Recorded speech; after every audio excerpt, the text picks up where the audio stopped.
¿Por qué es importante tener estos dos términos separados? Porque en ocasiones puede venir mercadería que solo es de tránsito. Por ejemplo, viene una mercadería de Alemania y se queda en una zona franca acá en el país, y de la zona franca se traslada hacia El Salvador, por decirles algo, sin nacionalizarlo, sin que sea un bien que ya se pueda comercializar dentro del territorio de Guatemala. Entonces, para aclarar nuevamente, la importación es los bienes que traemos hacia acá, hacia nuestro país, y la nacionalización es cuando pagamos el IVA y los derechos arancelarios para poder introducirlo al país y poder comercializar con ellos. Luego tenemos la exportación, que por decirlo de alguna forma es con lo contrario, ¿verdad? La importación es la salida de bienes, pero también de servicios. Y la exportación de bienes, pues lo más común, yo creo que hemos oído que exportamos café, exportamos azúcar, exportamos algodón, generalmente cosas agrícolas, ¿verdad? Y también temas de maquila. Entonces, esa es como la exportación de bienes, como se puede conocer. Pero también Guatemala exporta servicios.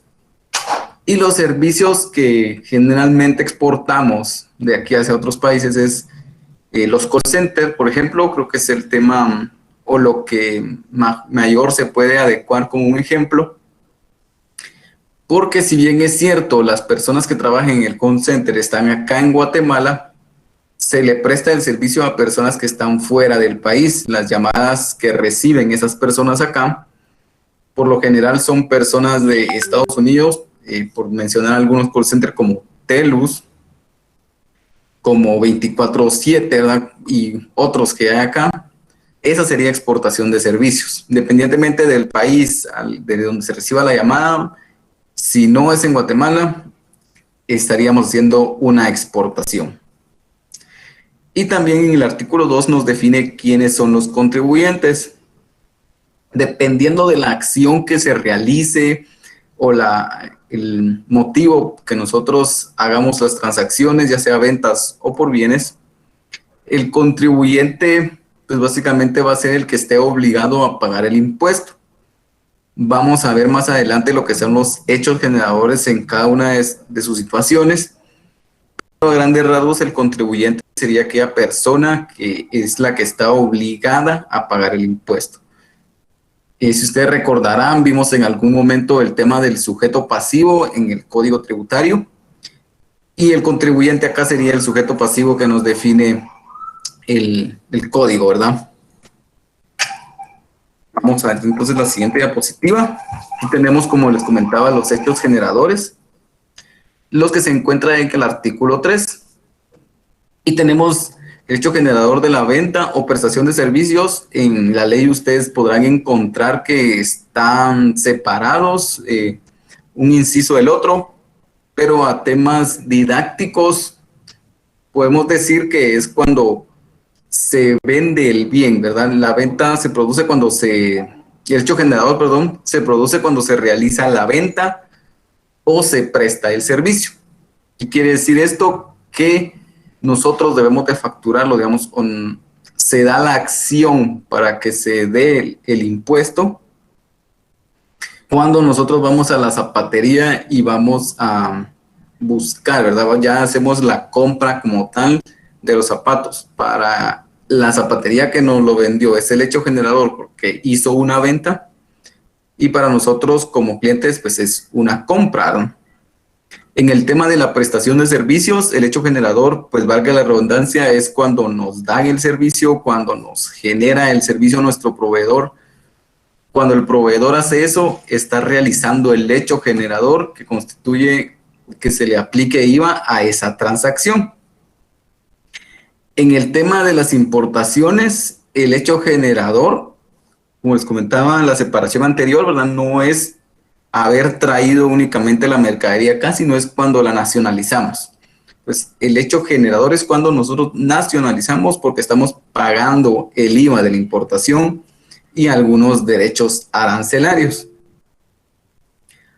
Adicional, tenemos los faltantes de inventario. Aquí estamos tomando solo 3 ejemplos de lo que son los hechos generadores.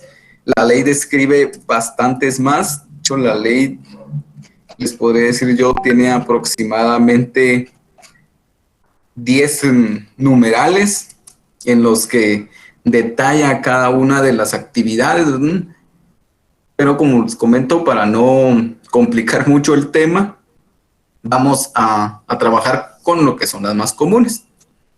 Entonces, regresando, tenemos los faltantes de inventario, que son aquellos cuando, por ejemplo, nosotros al 31 de diciembre, según nuestros movimientos de inventario que llevamos en la contabilidad, nos deberían de haber quedado 50 artículos de algún producto, ¿verdad? En específico.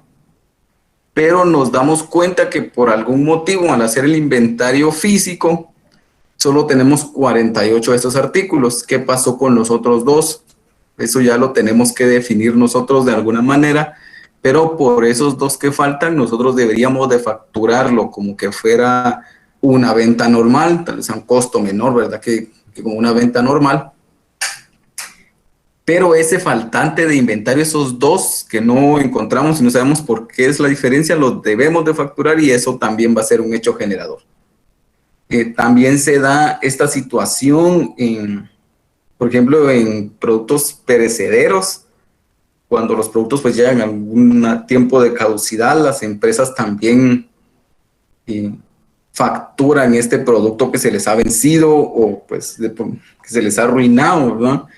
Entonces, para generar esas diferencias, la única salida de inventario debería de ser por medio de la facturación. Ahora bien, ustedes dirán, pero si a mí se me perdió y yo nunca lo vendí, ¿por qué debería yo de facturar algo que no vendí? Lo que pasa es que si no existiera esta variante, si no existiera esta definición en la ley, muchas personas solo dirían, me faltan 2 y ya está, y yo nunca lo facturo. Pero puede pasar que alguien lo haya vendido sin factura, lo haya vendido tal vez a un precio más barato, quitándole el IVA, por decirles algo, y entonces no está pagando ese impuesto.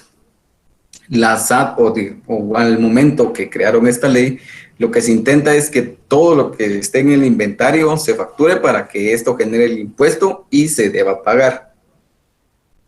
Por eso es que deja bien claro que un faltante de inventario es un hecho generador. Ahora vamos a tratar o avanzar hasta el artículo 7 y solo comentarles rápidamente que, digamos, el artículo 4 habla de la fecha de pago del impuesto y los artículos 5 y 6 de los sujetos pasivos. Y los invito siempre a leer acerca de este tema, pero al no ser a mi consideración tan complicados, los dejamos para que ustedes los puedan estudiar. Tenemos entonces en el artículo 7 algunas exenciones generales, las cuales vamos a ver igual a grandes rasgos. En las importaciones tenemos 6 numerales de en qué momento están exentos y vamos a tratar para nuestro tema didáctico 2. Las cooperativas y confederaciones. Cuando una cooperativa traiga algo, importe algo para la actividad para la que fue creada la cooperativa, es decir, tenemos una cooperativa agropecuaria que se dedica al café. Si ellos traen una máquina que va a procesar los granos de café, los va a limpiar, les va a quitar la cáscara, por ejemplo, pues esta cooperativa tiene la opción de poder importar esa máquina sin pagar el IVA por la importación. No, si ellos trajeran esa máquina para revenderla, entonces ahí sí tendrían que pagar ese IVA. Entonces, es por las actividades que la cooperativa va a realizar y que se entiende que es para beneficio de una comunidad, y para beneficio de las personas que integran esas cooperativas o confederaciones de cooperativas. Son para el progreso como tal de estas personas y que también se entiende que no tiene fines de lucro haber importado esa máquina, que solo les va a ayudar a procesarla. El otro es el equipaje de los viajeros. que ingresen al país, independientemente de la frontera o de la forma en la que estas personas viajen, tienen el derecho de ingresar su equipaje sin pagar IVA. Pero existe un monto que les voy a investigar, no lo tengo ahorita a la mano, de hasta cuánto se podría traer.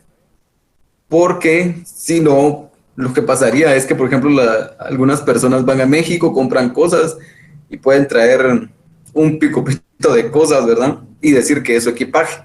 Y con eso simplemente pues ya no pagarían el IVA por trasladar las cosas de México hacia Guatemala. Entonces se entiende lo mismo, ¿verdad? Que el equipaje de los viajeros no viene así por un tema comercial, que no se va a revender ese producto acá en el país, y entonces como no se va a revender, pues no se tendría que pagar el IVA de importación. Es únicamente lo que el viajero va a usar. Y por eso es que a veces se ha visto, creo que en las aduanas de México, ¿verdad? O también el aeropuerto, que han hecho algunas revisiones de equipaje y se han dado cuenta que traen cantidades, pues que ya no son de un equipaje normal, por así decirlo, ¿verdad? Traen 10 cremas, por decirles algo, traen 10 tipos de shampoo. Entonces ahí es donde la SAT o la aduana detecta que eso ya no es equipaje y entonces va a cobrar un impuesto por ello. No hay que tener cuidado, no crean que cuando venimos de otro país vamos a ingresar la totalidad de lo que traemos, solo así, ¿verdad? También pasamos ahora al tema de las exportaciones y tenemos los bienes y servicios. La totalidad de lo que exportamos, independientemente de qué sea, ya vimos la definición en las diapositivas anteriores. Al momento de exportarlo, pues no genera IVA, ¿verdad? Lo que sí es que tenemos que tener la documentación de que efectivamente esto se exportó, salió del país, tenemos que tener la factura realizada, aunque esta factura no pague IVA, esta venta está exenta por ser exportación, y tenemos que tener toda la documentación que respalde que realmente esta mercadería salió del país y que al momento de que nos la paguen, lo ideal es que nos hagan una transferencia desde otro país, ¿verdad? Una dichosa transferencia cablegráfica, si algunos han tenido oportunidad de verla, donde conste que si nosotros enviamos una mercadería a Perú, que de Perú nos hagan la transferencia para que encaje todo el proceso y no tengamos inconvenientes con SAT. ¿Qué ha pasado? Que al no tener dicha documentación en la revisión SAT determina que esto no fue una exportación y entonces nos manda a rectificar ese periodo que nos está revisando y nos hace pagar el IVA de esa supuesta exportación que nosotros realizamos. El tema aquí es que por lo general las exportaciones no se hacen por pequeños grupos, entonces cuando se pide rectificar este tipo de transacciones, estamos hablando que puede ser una suma de dinero importante, ¿verdad? Por el impuesto. Estas exportaciones se hacen en dólares, entonces ustedes envían $150,000, ya podremos hacer cálculos de cuánto de IVA podría ir siendo, ¿verdad? Y tenemos también la venta al menudeo en mercados. La ley exime del pago del impuesto a este tipo de transacciones. Es por eso que los locales donde compramos nuestra fruta y nuestra verdura no nos van a dar una factura. La ley también especifica que arriba de 100 quetzales no lo deberían de dar, pero esto, como ustedes saben, no se da. Y así se ha ido manejando. Pero con respecto a lo que indica la ley, esta es la forma en la que se maneja. Las transacciones de las ONGs supone que es una entidad no lucrativa, entre la que también podemos incluir no solo ONGs, sino iglesias, por ejemplo, en el mismo sentido que al no tener que lucrar o que la intención sea no lucrar, están exentas de dicho impuesto. Y tenemos también la venta de medicamentos retrovirales, que por especificación de la ley, este tipo de medicamentos al momento de la importación o cuando se realizan esos medicamentos aquí en mi país y se venden a la población, no deben de pagar impuestos. ¿Con qué intención se hace esto? Con la intención de poder ayudar a las personas que tienen esta enfermedad a poder adquirir los productos con mayor facilidad y menor costo.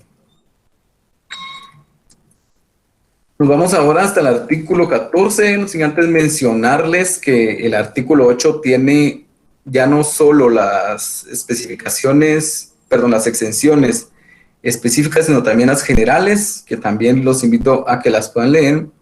Y el artículo 10 tiene en qué forma debe de ser dividido el porcentaje, el 12%, ¿verdad?, que pagamos de IVA, de qué forma va dividido a diferentes entidades del Estado. Entonces tenemos a grandes rasgos el ejemplo de cómo calcular el IVA en una factura. Como les comentaba al inicio del curso, pues sabemos que aquí hay personas que ya son pues, expertas en manejar estos temas, pero hay personas que no lo han podido ver de lleno y por eso hacemos este tipo de ejercicios. En el entendido que tenemos una factura por 3.500, el total de la factura 3.500, recuerden que también por ley todos los precios que nos den ya deberían de tener incluido el IVA, entonces bajo ese concepto asumimos que la factura que nos dan también ya tiene incluido el IVA. La fórmula es dividir el total de la factura dentro de 1.12, 12 que es el factor, ¿verdad?, del tipo impositivo del IVA, lo que nos da un monto de 3.125. Ese es nuestro monto base para calcular el impuesto. Para este caso, esos 3.125 los multiplicaremos por el 12% y eso nos dan 375 de IVA. Esta es la manera, digamos, más común. Yo les podría decir, en el 95% de los casos se calcula el IVA de esta forma, pero tenemos algunas excepciones. Las excepciones serían las facturas por publicidad que tienen un timbre de prensa, las facturas por combustible que manejan un impuesto a la distribución del petróleo. En el ejemplo 2 que tenemos una situación de una factura por hospedaje. Entonces aquí lo manejamos de otra manera y es como lo vamos a ver acá en el siguiente cuadro. Una factura del hotel también ya debe de tener incluidos todos los impuestos y para este caso pues tenemos igual, ¿verdad?, los 3.500. Pero como se pueden dar cuenta, aquí tenemos incluidos estos dos impuestos. ¿Y qué hacemos para calcular el IVA? De primero quitamos el otro impuesto, por así decirlo, que para este caso el impuesto es turismo, pero bien puede ser el impuesto a la distribución del petróleo, ¿verdad? Entonces el impuesto del turismo es el 10% y el equivalente para este caso serían los 350. Restamos de los 3.500 los 350, que nos da un nuevo monto de factura que serían los 3.150. Y repetimos la operación del cuadro 1, ¿verdad? Lo dividimos de primero dentro de 1.12, que sería nuevamente nuestro monto base. Y a esa cantidad que nos haya dado, lo multiplicamos por el 0.12 o por el 12%, que les tendría que dar la misma cantidad. Para este caso, los 337,50. Si ustedes pueden ver acá, entre el ejemplo 1 y 2, hay cierta diferencia en el monto del IVA y es por eso, ¿verdad? Porque hay otro impuesto incluido en ese momento. No sé si hasta acá hay alguna duda o vamos bien. Buenas noches, licenciado. Sí tengo una duda en relación al cálculo con el timbre de prensa. Pues yo realizo pagos al Instituto de Previsión Social y ellos han enviado circulares en las que indican que su impuesto, y de acuerdo a la base legal, que sí es la ley del timbre la ley del timbre de prensa. Entonces, pues ellos indican que de acuerdo a esa base, el pago de este impuesto debe ser calculado con el IVA incluido, y entonces esa es la duda, ¿verdad? Bueno, yo ahí le comentaría que yo he tenido oportunidad de ver facturas precisamente con timbre de prensa.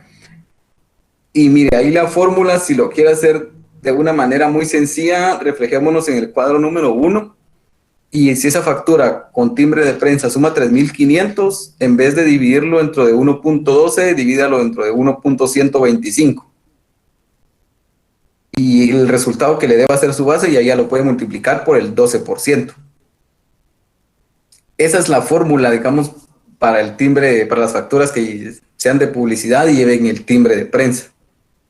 Lo mismo, le va a variar un par de centavos o quetzales dependiendo del monto de la factura. El timbre de prensa sí es pequeño, es el 5 por millar. Entonces, por eso es que tal vez no se va a ver mucho la diferencia. Pero la manera de calcular el IVA en esas facturas sería agarrar el monto, dividirlo entre 1.125 y ese monto por el 12%. Gracias, licenciado. En realidad la pregunta es, ¿cuál sería la base para el pago de timbre de prensa? Sí, como le digo, leyendo la ley relacionada, pues sí indica que debería calcularse sobre el 100% de la factura. Sí, y le comprendo ese punto, pero fíjese que ahí sí caeríamos a un tema de doble tributación. Si recordamos los principios contables, estaríamos pagando impuestos sobre impuestos, porque estaríamos pagando un timbre de prensa sobre una factura que ya tiene IVA. Entonces, sería casi que el mismo procedimiento, ¿verdad? Los 3.500 dividido 1.125. Y para calcular el timbre de prensa, eso sería el monto base por el 5 por millar, que para este caso sería el 0.005. Si lo calculamos directamente de la factura, yo le diría ahí sí estamos pagando impuesto sobre impuesto. Y también por la experiencia de revisar este tipo de formularios, sí descuentan el IVA y luego ya aplican el pago del impuesto como tal, ¿verdad? El impuesto del timbre. Gracias por su respuesta, licenciado, muy amable. No tenga pena. Si no tenemos otra duda, vamos a continuar.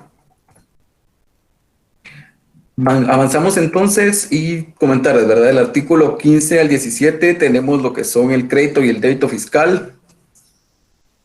Y aquí nos trasladamos al artículo 18 al 21, donde nos especifica y nos da detalles de lo que debe contener, primero los documentos que debemos de poseer obligatoriamente y después qué descripción debe de tener este tipo de documentación. Estamos obligados como empresas o como comerciantes a tener facturas especiales, NC, que es igual a nota de crédito, y ND, que es una nota de débito. Si todos comprendemos cómo se manejan, a excepción de las facturas especiales, que lo vamos a explicar después, todos comprenden cuál es el funcionamiento de una nota de crédito y una nota de débito. Si alguien no tenga pena, me dice y lo ampliamos. Yo no, si me explicara, por favor. Sí, yo también. No hay pena. Gracias. Ok. Una nota de crédito, empecemos por acá. Es un documento que va a ayudar a rebajar el monto total de una factura. ¿Qué quiere decir? Que, por ejemplo, nosotros facturamos 100 artículos, vendimos 100 computadoras a nuestro cliente. Pero en eso nos dimos cuenta, o el cliente al recibirlo se dio cuenta que 2 computadoras iban dañadas. Entonces, para no anular la factura e iniciar nuevamente un proceso, lo que podríamos hacer, o lo que comúnmente se hace, es emitir una nota de crédito por esas 2 facturas. Entonces, ¿qué pasa? Si esa entidad me debía a mí 10,000 quetzales por las 100 facturas, entonces le voy a restar esas 2 y ahora me va a deber 98,000, por decirles algo. Esa nota de crédito sirve para rebajar el monto total de la factura. Ahora bien, ¿qué pasa con las notas de débito? Sucede lo contrario que con una nota de crédito. Que si nosotros nos pidieron 100 100 computadoras, las enviamos y todo. Al llegar allá, el cliente se da cuenta que no enviamos 100, sino enviamos 102. Entonces, para no hacer otra factura, lo que hacemos es aumentar ese monto con una nota de débito. Entonces, en vez de que ahora me deban 100,000, me deben 102,000, porque hice una nota de crédito de 2,000 quetzales por esas 2 computadoras que iban de más. Para resumirlo un poco, las notas de crédito restan a la factura y las notas de débito suman a la factura. En la práctica no son muy comunes las notas de débito porque por lo general si van 2 productos de más o me los devuelven o yo hago otra factura solo por esos 2 productos. Pero si nosotros quisiéramos hacer una nota de débito, por eso lo podríamos hacer, la ley nos lo permite y no hay ningún inconveniente. Licenciado, buenas noches. Disculpe que lo interrumpa. No hay pena. Me surge la duda, si nuestra factura aplica retenciones, ¿la nota de crédito también reversaría parte de esta retención o cuál sería el proceso en ese caso? Fíjese que sí, buena pregunta, pero no sé si quieres se la respondo al final de la clase para no confundir los temas entre retenciones y temas de facturación. Sí se la voy a responder, solo déjeme tal vez al final de la clase. De acuerdo, gracias. No tenga pena. Si se me olvida, me recuerda, sin pena, por favor. Muy bien, regresando a la ley, vamos a ver entonces que estos documentos tienen que tener detallado a nombre de quién los vamos a emitir y el NID del contribuyente. Electrónicamente, si han tenido la oportunidad de ver las facturas de FEL, tiene la ventaja de que si nos dan bien el NID, el nombre sale en automático, entonces ya no debería de haber error en la digitación del nombre, que esto en las facturas preimpresas era un poco común, o a veces las facturas eran muy pequeñas y no cabía todo el nombre, entonces a veces la SAT incluso pedía certificaciones de esas facturas y se complicaba un poco el tema. Pero ahora con FEL, lo bueno es que, como les digo, ¿verdad? Al escribir el NID del contribuyente, pues automáticamente nos sale el nombre. Es obligatorio que nuestra documentación tenga estos datos. Detalle específico en los documentos. ¿A qué nos referimos con esto? A que si nosotros vendemos esas 100 facturas, no pongamos solo en la factura por venta de computadoras, 100 unidades. Teniendo un inventario tan amplio, es responsabilidad nuestra que al momento de emitirla pongamos los modelos, incluso si podemos poner las series o el lote que estamos vendiendo, ¿no? Porque como les digo, manejamos mucho inventario, entonces se puede tergiversar que estamos vendiendo el inventario barato a un precio muy caro y viceversa, y entonces eso va a modificar los temas del impuesto. Esto es tanto para nosotros que la emitimos como cuando nosotros la recibimos. Debemos de tener el suficiente cuidado que cuando recibimos una factura no diga únicamente por consumo o por servicios prestados, sino que debe ser bien específica, porque el problema es que si la SAT encuentra que solo tenemos una factura por consumo o por compra como descripción, nos puede decir que no podemos aprovechar el IVA de esas facturas, lo que entonces sí nos podría complicar la situación, ¿verdad? Lo mismo, estamos hablando de un lote de 100,000 quetzales, de impuestos son cerca de 11,000 y un poquito más. Entonces, ya son 11,000 quetzales que la empresa va a perder por una factura que no tiene bien la descripción.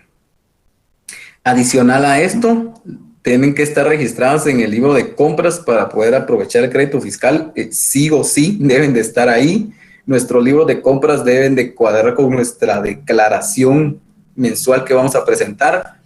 Este tema lo vamos a ver en la siguiente clase para que ustedes vean la concordancia que deben de tener la documentación nuestra con lo que vamos a presentar a SAT. Y por último nos detalla que debe estar registrada en la contabilidad. Aparte de estar en nuestro libro de compras, debe de estar en nuestro libro de diario, mayor y balance. Porque si nosotros no tenemos esto bien detallado, la SAT nos puede botar ese IVA que tenemos a favor en su momento y nos puede hacer pagar mucho más impuesto del que ya habríamos pagado en algún momento. Tenemos entonces acá nuevamente el tema de los documentos obligatorios. Y vemos siempre las notas de crédito, las notas de débito. La SAT dice que también nos puede otorgar el permiso de otra documentación. ¿Y a qué se refiere con otra documentación? Hay un tema de una nota de abono, por ejemplo, donde por algún motivo vamos a hacer, no, perdón, antes de explicarles algo, las notas de crédito se pueden hacer hacia una factura que no haya pasado de los 2 meses. ¿Qué quiere decir con esto? Que si nosotros tenemos hoy que el 15 de abril la emisión de una factura y nos damos cuenta el 15 de julio que le tenemos que restar un monto a esa factura, nosotros no podríamos hacer una nota de crédito o no podemos hacer nota de crédito e intentar aprovechar el IVA de esa nota de crédito, porque lo que la ley nos permite son solo 2 meses. Entonces tendríamos abril, mayo, junio y julio. Ahí ya pasaríamos 3. No nos va a permitir hacer esa transacción. Entonces existe un documento llamado nota de abono que viene de referencia a la parte de otra documentación que nos permitiría hacer el mismo efecto de una nota de crédito, pero ya pasados los 2 meses que nos permite la ley.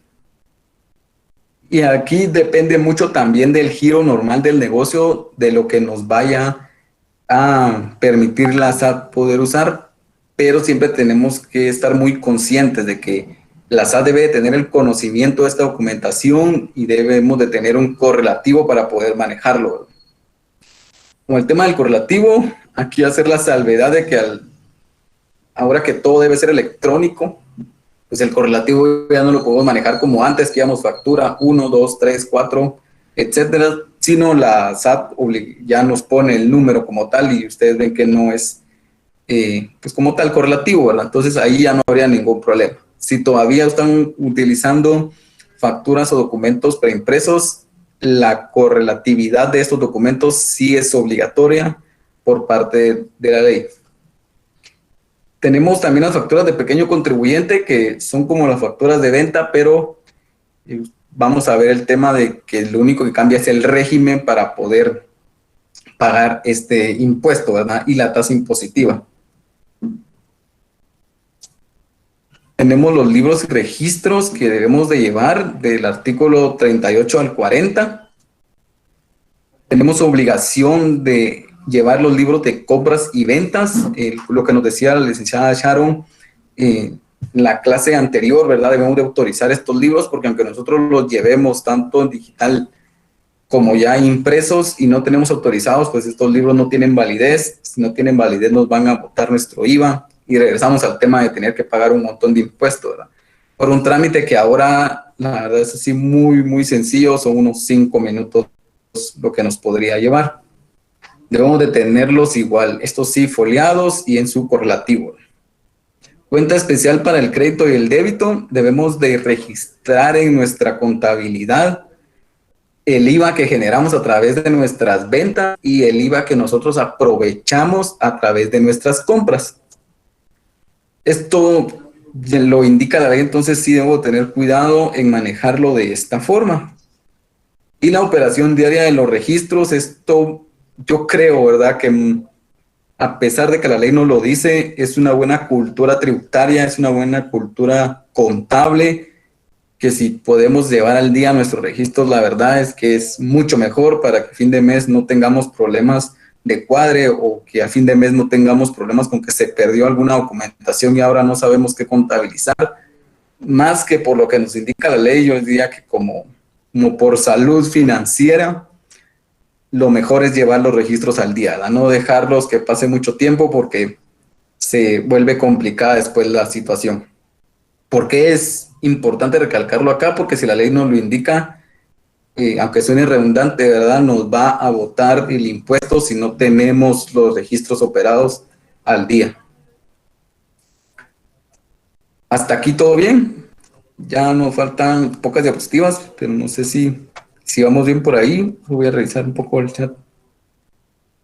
El tema del autoconsumo, Luvia, también, si quiere lo tratamos al final de la clase. Ya tengo 2 preguntas ahí que ver. Facturas por vehículos. El tema del IVA por los vehículos, sí se los voy a responder. El tema de las facturas por vehículos es que no se paga el IVA con respecto al total de la factura. Es decir, yo en mi empresa tengo un carro que le compré a los visitadores, ¿verdad? Que van a los departamentos. Ellos tienen un pick-up, van y vienen, pero por temas financieros o por temas de que el carro, pues a mí ya no me es tan funcional, lo voy a vender. y digamos yo lo voy a vender en unos 50,000 quetzales, por decirles algo. Pero no voy a calcular el IVA directamente de la factura por esos 50,000.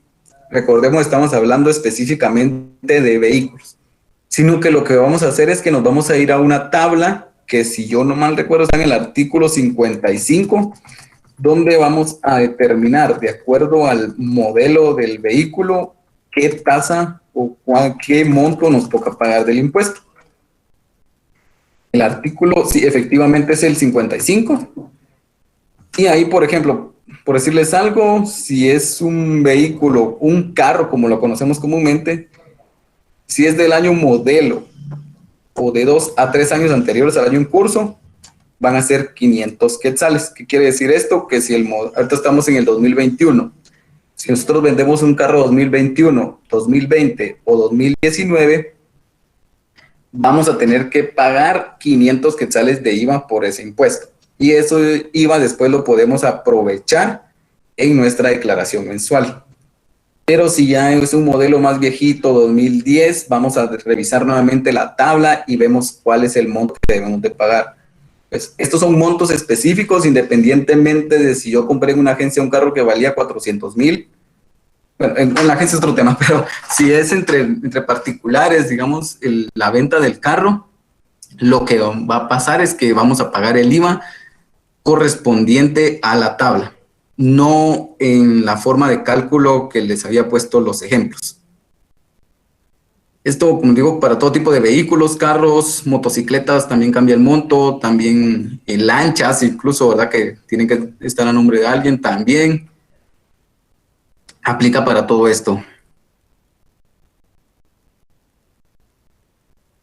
Cuando ya cuando ya se empieza con FE, los libros de compras y ventas también deben ser electrónicos o se puede llevar de forma manual. Se pueden llevar de forma manual, pero mi recomendación personal es que si todavía lo siguen haciendo de forma manual, se pasen lo más pronto posible a una forma electrónica, porque es mucho más sencillo manejarlos así que estar escribiendo todos los números y muchas facturas, ¿verdad?, que se puedan manejar ya sea de ventas o de compras.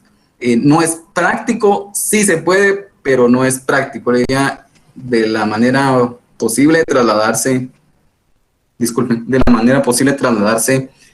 hacia lo electrónico. Vamos a hablar del pequeño contribuyente electrónico. Solo los pequeños contribuyentes tienen libros electrónicos. Yo creo que ya sé a qué se están refiriendo con libros electrónicos y vamos a tratarlo también en este tema de pequeños contribuyentes. Muy bien. Ingresando al tema de pequeño contribuyente, esto se encuentra estipulado de los artículos 45 al 51. Aquí vamos a dar una repasada de qué es lo que vemos en este régimen diferenciado del IVA. Y una de las reglas, digamos, máximas, o una de las prioridades, es que un pequeño contribuyente solo puede facturar 150,000 quetzales al año. Esto no quiere decir que esos 150,000 tenga que estar dividido estrictamente en 12,000 y que tengamos que facturar únicamente, vamos a ver, 150,000 dividido 12, promedio de 12,000 quetzales, ¿verdad? Poco más, 12,500 cada mes. No. Nosotros podemos facturar 0 en enero, o más bien podemos presentar en 0 y facturar en febrero 20,000. De ahí en marzo 100 quetzales, de ahí en abril 50,000 y de ahí ya no facturar el resto del año. No nos pasamos de los 150,000. El siguiente año nosotros seguimos trabajando o seguimos facturando bajo esta figura.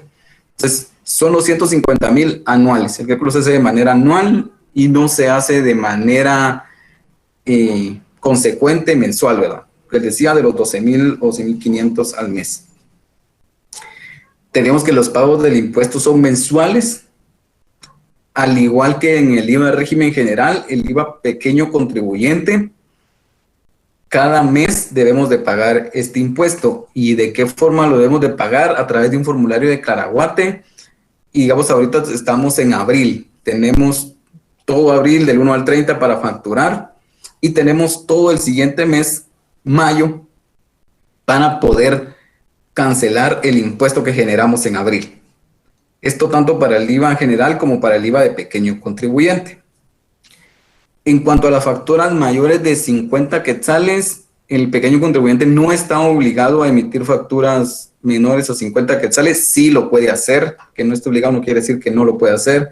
Por ejemplo, es un parqueo y da facturas de 5 o 10 quetzales por el servicio que presta, no hay ningún problema. Pero lo que tendría que hacer si acumula, digamos, todos estos pagos a final del día, es decir, por ejemplo, yo parqueo, recibí 800 quetzales de los servicios diarios, hago una factura CFs que ustedes por 800 quetzales para que quede registrado el ingreso y de esta forma yo pagar el impuesto. Y la tarifa pues que nosotros conocemos es del 5%.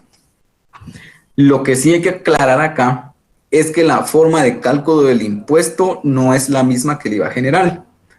Aquí sí tomamos el total de la facturación, que pueden ser 20,000 quetzales, y directamente lo multiplicamos por el 5%, que vendrían siendo más o menos 1,000 quetzales.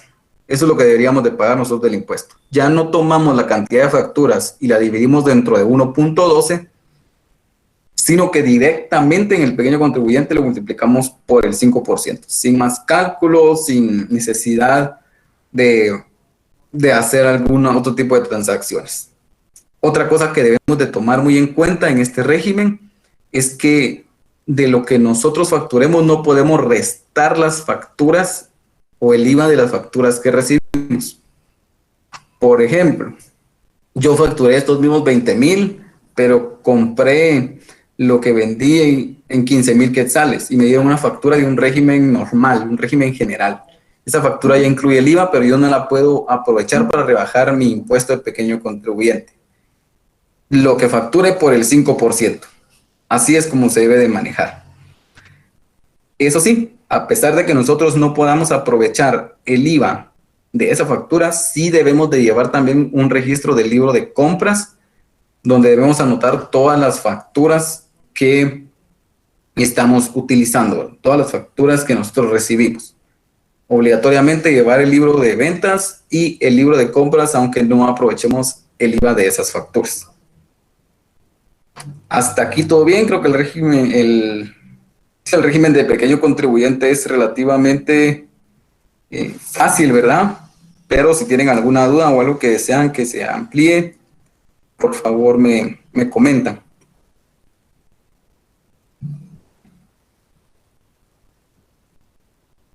Bien, si no, vamos a pasar entonces. Aquí hay una pregunta. ¿Qué pasa si el pequeño contribuyente factura más de 150,000 al año?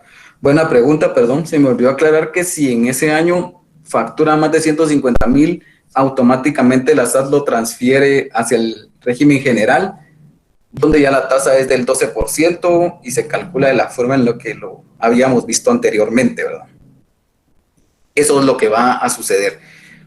Si usted quisiera pasarse voluntariamente el régimen general, también lo puede hacer, y viceversa. Si usted se da cuenta que el régimen general ha facturado 12,000 quetzales al mes y ve que le es más conveniente trasladarse al pequeño contribuyente, también lo puede hacer. Ahora tenemos un nuevo régimen, bueno, relativamente nuevo, que tiene poco más de un año. Si no, yo no mal recuerdo, esto salió a finales del 2019, pero no les mentiría si les doy una fecha exacta. Pero es el pequeño contribuyente electrónico. Y aquí más o menos traté de definir cuáles son las diferencias que se ven en este pequeño contribuyente. El primer punto es que la tasa del 5 baja al 4%. Por decirlo así, es una ventaja o es un incentivo que creó la SAT para que las personas se vayan directamente a este régimen. ¿Y por qué? Porque se supone que nosotros debemos de registrar, debemos de decirle a SAT que tenemos una cuenta bancaria independientemente de qué banco sea, donde la SAT automáticamente puede restar ese 4% el 10º día de cada mes. Aquí ya no es el 10º día hábil, se debe de pagar en el 10º día, donde la SAT nos va a restar de nuestra cuenta bancaria este monto. Regresamos al ejemplo de los 20,000. nosotros deberíamos de mantener 1,000 quetzales en nuestra cuenta o estar seguros que el 10 de el siguiente mes van a haber 1,000 quetzales que la SAT podría debitar. Por esto es como el incentivo de un punto porcentual menos, porque la SAT ya no va a esperar hasta el 30, 31 del siguiente mes para poder recibir el dinero, lo va a recibir antes y ya no va a correr el riesgo de que se va a hacer un mal cálculo, sino que de una vez lo va a tomar desde la cuenta bancaria del cliente. ¿Y cómo va a saber la SAT lo que nosotros facturamos? Porque obligatoriamente este pequeño contribuyente debe de facturar por medio de FEL. Entonces va a tener que sí o sí pagar lo que haya facturado en FEL. Si al pequeño contribuyente por algún motivo se le olvidó anular una factura, lo que va a pasar es que igual la SAT no va a saber que la tenía que anular y va a tener que pagar el impuesto sobre esa factura. Esto es como los pros y contras, ¿verdad? Ahora el detalle es que hasta donde yo tengo conocimiento, no se ha podido facilitar del todo este pequeño contribuyente electrónico, porque sabía que tenían en la Corte de Constitucionalidad un tema en el que, basados en el principio de no confiscación, la SAT no debería de tener acceso a una cuenta bancaria para debitarnos, porque el riesgo es que en un futuro, si hay algún omiso, si hay algún detalle que nosotros hayamos incumplido, la SAT podría debitar automáticamente de nuestra cuenta si ahí hay dinero. Entonces, hasta donde yo sé, no se le ha podido dar, no ha podido avanzar como la SAT quisiera por este tema, ¿verdad? Que está entrampado en decidir qué van a hacer con ese débito automático. Pero, y una última cosa que aclarar, si digamos el cliente o el contribuyente no tuviera al 10 de ese mes los 1,000 quetzales que les corresponde pagar, la SAT no lo va a poder debitar. O sea, si ustedes solo tuvieran 990, la SAT no va a debitar esos 990. No va a hacer el débito, no va a hacer nada, pero ustedes como pequeños contribuyentes tienen la obligación de presentar el formulario que en vez de ser sobre el 4% va a ser sobre el 5%, como que fueran un pequeño contribuyente normal. Esa es, como les digo, la ventaja y a la vez las desventajas que tiene este pequeño contribuyente electrónico. Por ahí también mencionaban lo de hacer libros de compras y ventas de forma electrónica. Creo que lo que se referían era a esto.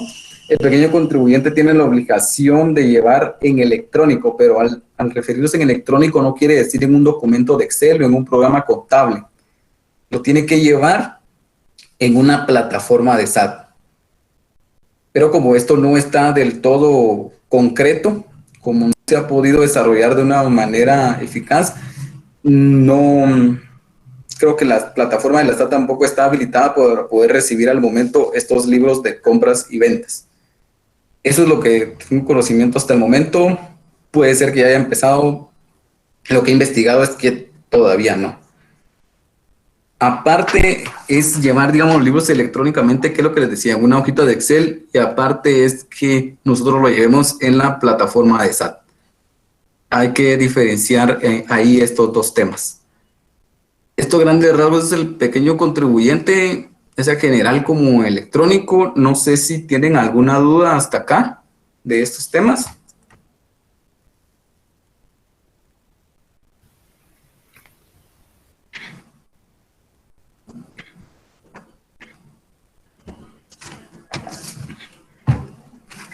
Creo que alguien levantó la mano. Sí, licenciado, buenas noches. Buenas noches. Sí, fíjese que tengo una duda. Yo he visto ahorita que en las FEL se pueden también emitir facturas cambiarias, pero la verdad yo no sé técnicamente cómo se manejan y cuál es el tratamiento legal de estas facturas.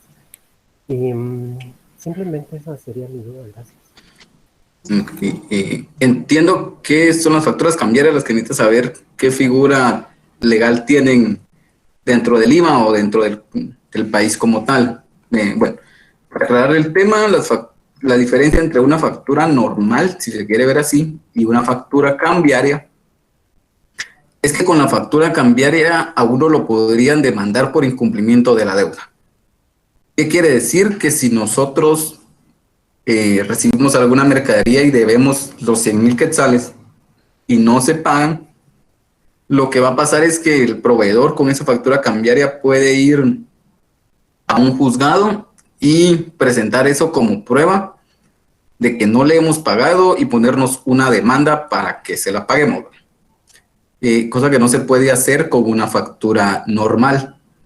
La función de la factura cambiaria está, como les digo, como un documento de crédito y está estipulada en el Código de Comercio.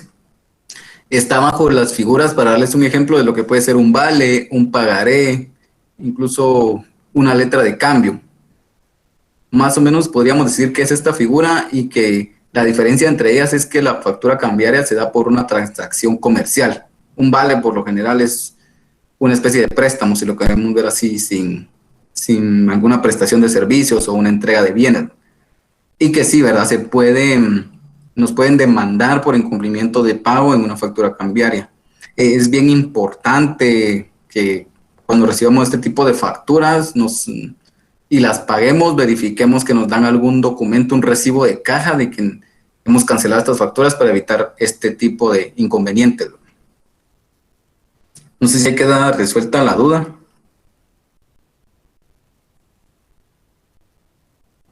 Muy bien. María Lesbia Rodas también tiene levantada la mano, si le puedo apoyar.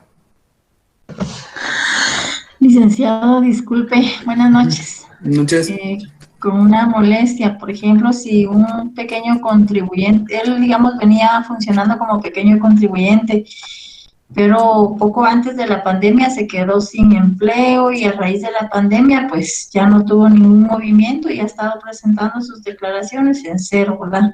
Pero él ya quiere salirse de ahí. ¿Se puede quedar ya no como pequeño contribuyente, sino, digamos, de toda esa situación? Sí se puede. Lo que debería hacer es un cierre en su SAT virtual. Y pues ya generando ese cierre ya no le va a generar obligaciones tributarias para el IVA, por lo menos. Y entonces ahí ya va a obtener la opción de no poder o no tener que presentar en cero su declaración, ¿verdad? Y digamos, como él todavía estaba de forma manual, todo factura manual, digamos, él todavía no estaba inscrito en FEL, digamos. Igual, aunque no esté inscrito en FEL, ese trámite lo tiene que hacer en línea. Tiene que crear su SAT virtual y hacer el trámite en línea. Gracias, licenciado. Muy bien. Irma, si quieren, me falta una diapositiva y ahí les voy resolviendo este tipo de dudas. O sea, son como un poquito más específicas. Solo les quiero explicar a grandes rasgos qué es una factura especial. Y lo encontramos en el artículo 52 del IVA. Y básicamente, ¿qué son? ¿Y quiénes las usan?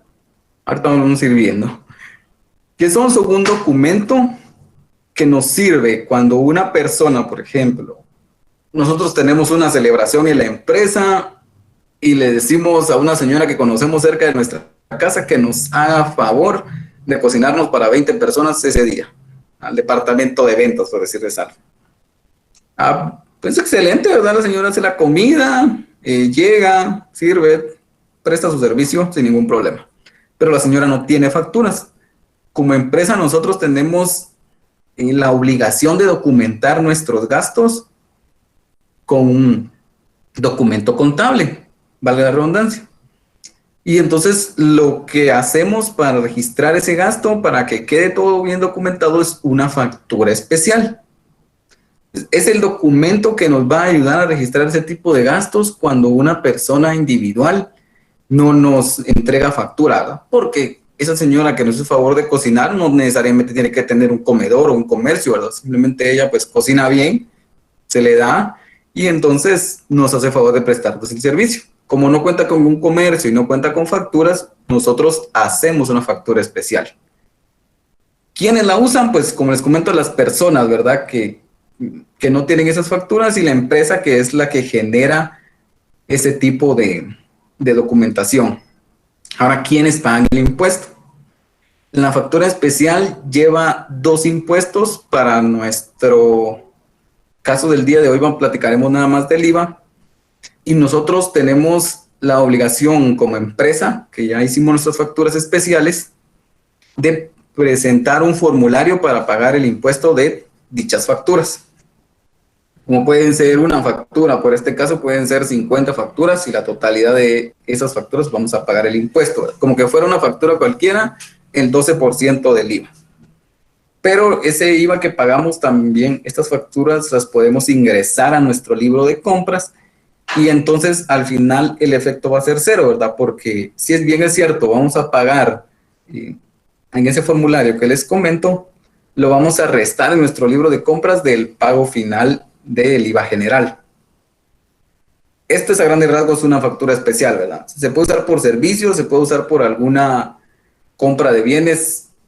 Por ejemplo, tuvimos el caso de un restaurante que ellos compraban su mercadería en la terminal y lo que hacían para documentar esta mercadería era hacer facturas especiales por esas compras que hacían.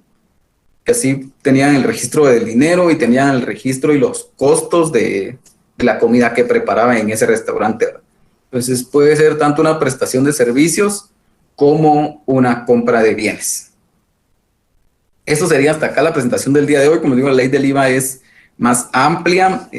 La verdad, si tienen así dudas más específicas, podrían por ahí darle una leidita o ver algunos artículos que le hayan llamado la atención. Y si tienen alguna duda, la licenciada Sharon y yo estamos en la disposición de poder apoyarles, ¿verdad?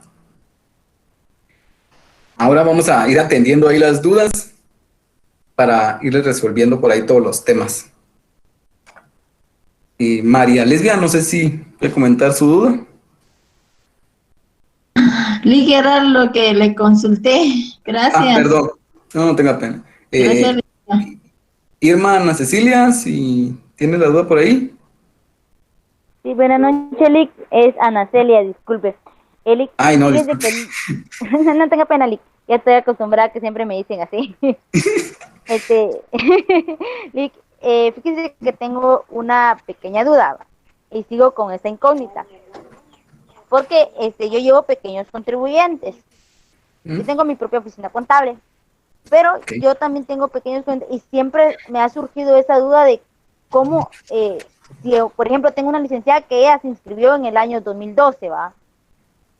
Pero ella también tiene que inscribirse a pequeño contribuyente en libros electrónicos o automáticamente queda como el normal, que siempre trabajamos nosotros manualmente, como dijo usted en Excel, sin hacer la plataforma que está en SAT. No es necesario. Perdón, cuéntame. Sí, pero le voy a tener que explicar. Y hace días yo inscribí un pequeño contribuyente, pero él está presentando facturas FEL. Yo le estoy haciendo ahorita libros manuales. Entonces, no es necesario, también a él a él directamente lo paso al libro electrónico o queda así como libro normal. Bueno, vamos a determinar que el libro electrónico se le llama también al que llevamos en Excel o en algún programa contable. Aparte son los libros que nos va... De Excel. Entonces eso ya es un libro electrónico. Manual es cuando nosotros teníamos aquellas hojas o teníamos aquellos como no quiero usar la palabra, aquellos como folletos en los que teníamos unas grandes hojas. Entonces electrónico va a ser Excel o cualquier programa contable. Dicho eso, no necesariamente tiene que estar inscrito en alguna forma de subir a la plataforma de SAT esos libros. Hasta donde yo sé, todavía eso está un poco en suspenso, entonces con que los lleven Excel y los tenga autorizados, ahí no debería de haber ningún problema. Ya la SAT después va a hacer las gestiones para subirnos o para obligarnos a todos para estar subiendo libros, pero por el momento, si lo llevan en Excel y los tiene habilitados, hasta ahí estamos bien, no hay inconvenientes. Ok, muy bien, gracias. Bueno, Bartolo, si es por ahí, todavía tiene la duda. Ahorita voy a ver el chat para que no crean que no lo buenas noches, licenciado. Buenas noches. Sí, bueno, mi pregunta o mi consulta era relacionado a lo que preguntó una compañera hace ratos sobre la cancelación de negocios. Si bien, así como usted mencionó, por la pandemia se dejó de facturar porque ya no prestó servicios, entonces usted mencionaba sobre la cancelación en la agencia virtual, pero según tenía yo entendido que ahí solo se podía hacer un cese prescrito, que supuestamente haya estado sin movimientos durante más de 4 años. Entonces mi pregunta es si se puede hacer un cierre cuando una persona apenas va un año sin movimientos, Lick. Sí, sí se puede hacer ese tipo de cierre. El cierre prescrito es para aquellas personas que efectivamente, ¿verdad?, hace 6 años que dejaron de facturar y por algún desconocimiento ya no presentaron ni en cero. Entonces, como la SAT no tiene forma de saber que usted dejó de operar, le sigue poniendo omisos. Como ya lleva 6 años, solo le puede cobrar omisos sobre los últimos 4, y entonces se hace un cierre prescrito. Prescrito porque regresamos a aquel tema de la prescripción, donde solo podríamos ver esos 4 años. Antes de que sigan prescribiendo un montón de periodos, lo vamos a cancelar. Eso es como punto A. Punto B, usted sí puede cerrar su negocio cuando usted quiera. Media vez presente la papelería que le solicita la SAT y haga el trámite correspondiente, usted puede ir mañana a cerrar su negocio, sin inconveniente.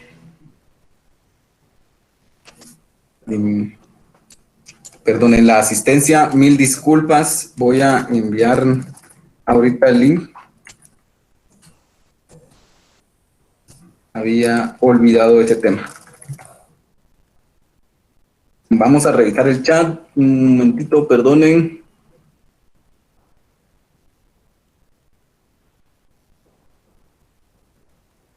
El 5% no es concepto de IVA, entonces sí es IVA, pero es IVA pequeño contribuyente. Es un régimen diferente al IVA que da la opción de manejarlo con una tasa impositiva diferente, pero no deja de ser IVA. Hay que, digamos, tener claro que existen diferentes regímenes del IVA y el general, como su nombre lo indica, es el que la mayoría de la población utiliza por el tipo de transacciones que realiza. Y el del 5% es un régimen que quiere ayudar a que las personas facturen y dándoles un incentivo de una tasa menor. Pero sigue siendo IVA. Vamos a ver. En el caso de las facturas especiales, si el gasto es recurrentemente mensualmente, por ejemplo, por un sueldo a la persona de aseo.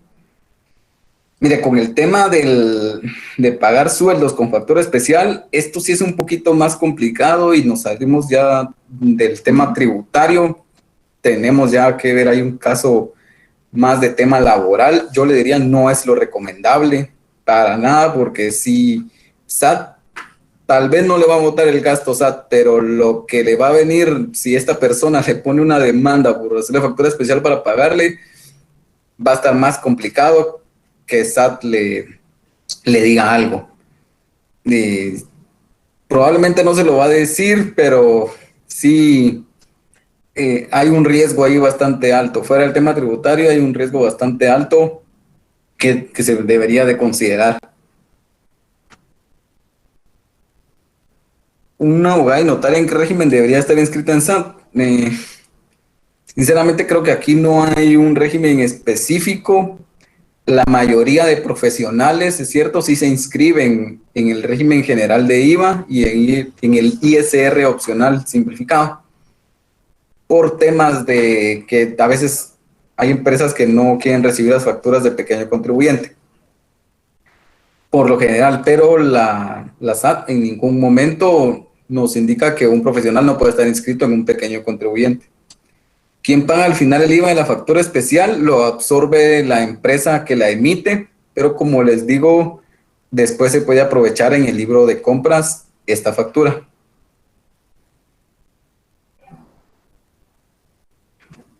En la plataforma, sí.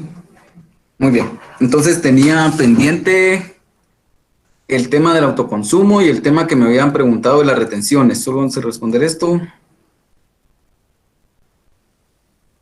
Sí tiene que realizar un cierre prescrito, pero tiene omisos.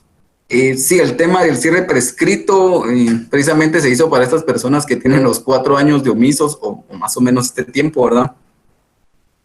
Para que lo puedan realizar de esta forma. Mil disculpas. Saber que tiene este formulario. Perdonen. Vamos a revisar de una vez rápidamente qué pudo haber estado saliendo mal acá.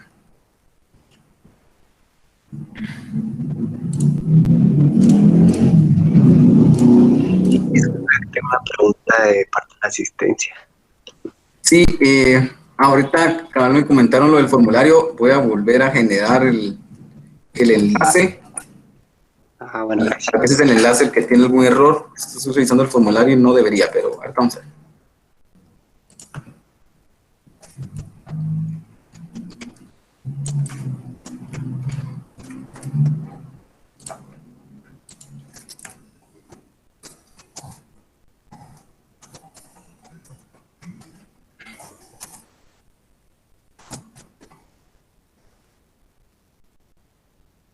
Si les da algún error, no tengan pena y me comentan. Vamos a seguir viendo por acá, perdón.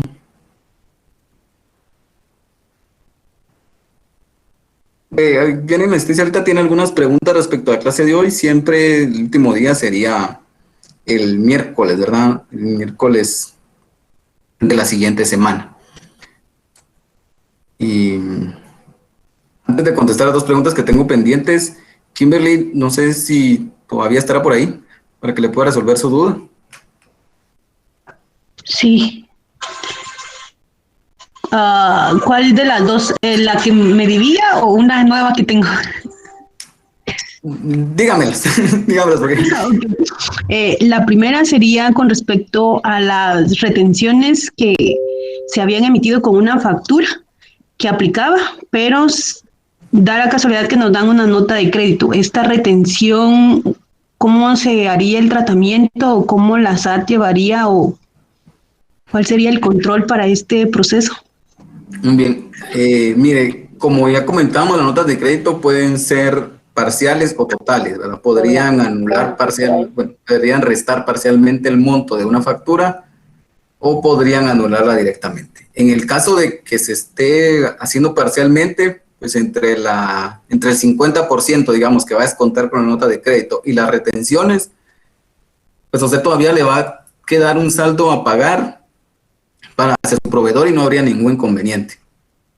En el caso de las que se hacen sobre el 100% de la factura y las retenciones ya están hechas, yo le diría aproveche, si le hicieron retenciones de IVA, esa retención de IVA la puede aprovechar sin ningún problema, y si le hicieron retención de ISR, igual.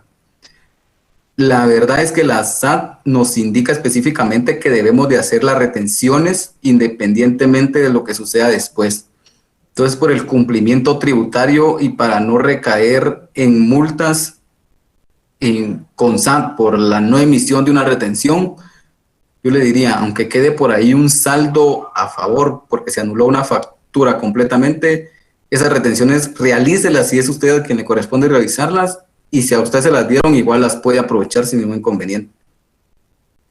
No sé si me di a entender. Sí, gracias. Y la otra sería, normalmente pues hay facturas o hay servicios que se adquieren, pero es difícil que nos pueda facturar alguna persona si son servicios mínimos. ¿Hay un mínimo o un máximo de emitir facturas especiales o que la SAT venga y nos vaya a reajustar esos gastos?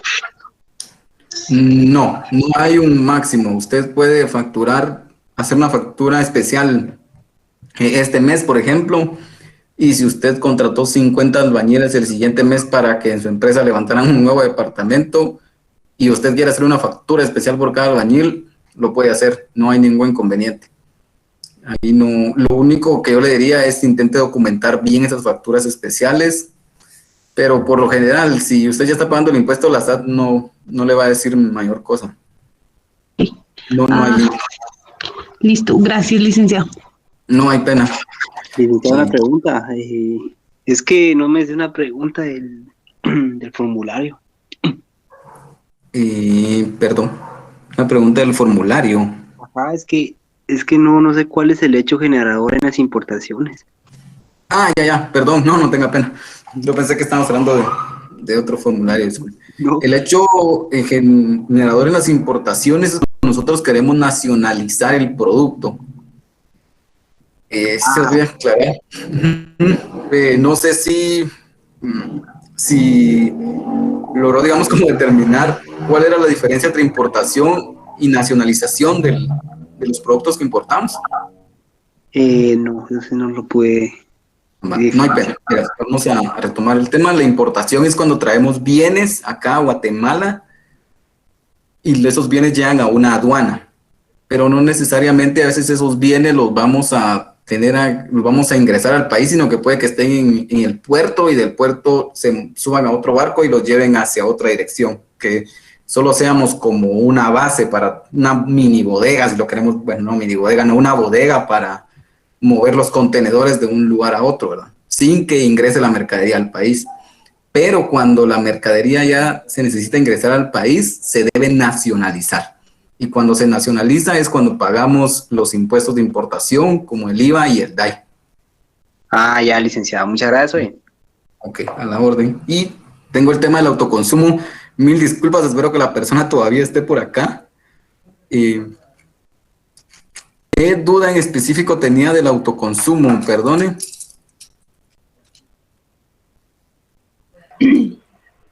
Si de igual manera se facturaba y si estaba afecto al IVA. Sí, porque usted está sacando cosas del inventario. Entonces, ahí tendríamos que retomar el tema de que todo lo que salga del inventario debería estar facturado para evitar los temas que les comentaba, que se vendiera mercadería sin factura. Entonces, sí, ese autoconsumo debe de ser facturado, tanto por el tema del IVA como por el tema del ISR, para que la SAT le permita deducir ese gasto. Y eso sería como la factura especial, que de igual manera tendría un IVA débito y un IVA crédito. Correcto, se puede manejar de esa forma. Bueno, gracias. No tenga pena y perdón por la demora en responder. No tenga pena. Bueno, si no hay algún otro inconveniente o alguna otra pregunta, yo creo que pasé por ahí algunos 15 minutos,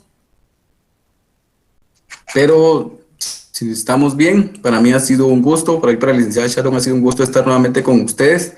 Les agradezco su tiempo y pues primero Dios, nos vemos la siguiente semana. Buenas noches, doctor. Buenas noches. Gracias por lo de doctor.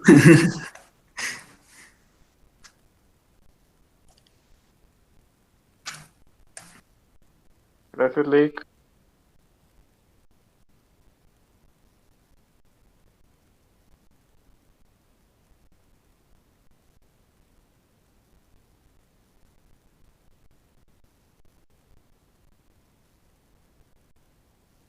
Gracias, Lick.